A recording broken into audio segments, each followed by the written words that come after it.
तर रामकृष्ण हरी हा आहे व्लॉग नंबर 10. दुकानावर आल्यानंतर आपल्याला सगळ्यात पहिलं सगळं पाणी वगैरे बघायचं होतं. मग दुकानात आल्यावर आईने बटाटे सोलायची मशीन लावली होती. ही मशीनमध्ये बघा आपल्याला सगळ्यात पहिलं बटाटे टाकायला लागतात. मग आपल्याला पाणी पण टाकावं लागतं, कारण की मग हे बटाट्याचं पाणी असं बाहेरचं साल अख्खं निघत नाही. मग आपलं पाणी वगैरे सगळं भरून झालं होतं. मग आपल्याला हे सगळं गाडीमध्ये भरलं. मग ती गाडी दुकानात आणली. दुकानात आणल्यानंतर आपण बाटली ठेवायला एक स्पेसिफिक जागा केलेली आहे. सगळ्या बाटल्या वगैरे सगळ्या नीट व्यवस्थित लावून घेतल्या.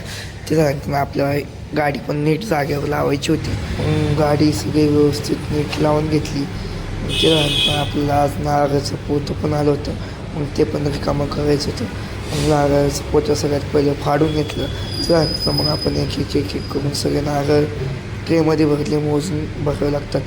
मोजून भरल्यानंतर आपलं हे नारळ सगळे जाळीमध्ये ठेवायचे होते. मग सगळं नारळाचं पोतं वगैरे खाली केलं. पडलो पण असतो. पोतं खाली करून झाल्यानंतर आई आपल्याला चहा दिला. मग चहा आणि टोस्ट मस्त मजेने खाल्लं, कारण की आपले उपास आता संपलेले आहेत. मग त्यानंतर आपण आज संध्याकाळी बाहेर जेवायला जाणार होतो.